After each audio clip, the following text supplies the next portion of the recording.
जिल्ह्यात सुद्धा डिझेल तुटवड्याची समस्या कायम आहे।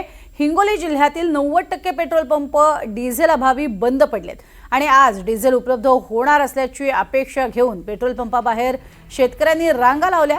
तर डिझेल तुटवड्यामुळे खरीपाच्या पेरणीवर मात्र चांगलाच परिणाम होणार आहे। त्यामुळे शेतकरी त्रस्त आहेत। दरम्यान जिल्ह्यातील डिझेल परिस्थितीचा आढावा घेत शेतकऱ्यांशी बातचीत केली आहे आमचे प्रतिनिधी समाधान कांबळे यांनी।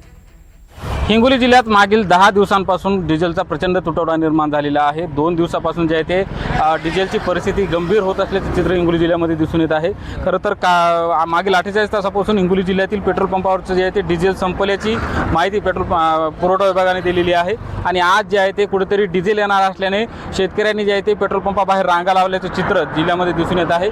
मी सध्या कळमनुरी शहराजवळील या पेट्रोल पंपावर आहे आणि आपण बघतोय की शेतकऱ्यांनी जे आहे ते लांबच लांब रांगा जे आहे ते ट्रॅक्टरच्या लावलेल्या आहेत। आपण बघतोय की हा अकोला हैदराबाद राष्ट्रीय महामार्ग आहे आणि या कळमनुरी शहराजवळील या पेट्रोल पंपावर सध्या आहोत आणि या ठिकाणी शेतकऱ्यांनी डिझेल उपलब्ध होणार असल्याची अपेक्षा व्यक्त करत या ठिकाणी आलेले आहेत। आपण बघतोय की या ठिकाणी शेतकरी सकाळचा नाश्ता देखील करताना दिसून येत आहे। तर सकाळी 4 वाजल्यापासून शेतकऱ्यांनी या ठिकाणी रांगा लावल्याचं चित्र दिसून येत आहे।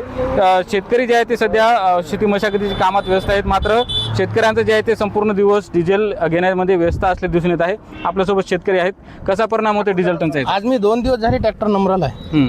शेतीची कामं बंद आहेत, शेतकरी बोंबला आहेत नावानं, त्याची अर्धवट कामं राहिलेली आहेत, पेरणी जवळ आलेली आहे, डिझेल भेटन झाले। 2 दिवस झाले माझा ट्रॅक्टर इथं आहे। किती वाजता आले? आम्ही रात्री आलो 12-1 वाजता। बरं, कितवा नंबर आहे? नंबर बाबा नंबर काय मी मोजला नाही साहेब। बरं, आले का डिझेल? आले का? डिझेल आलं म्हणाले पण आणि काय दिलं नाही त्यांनी। सर परवडणार नाही हे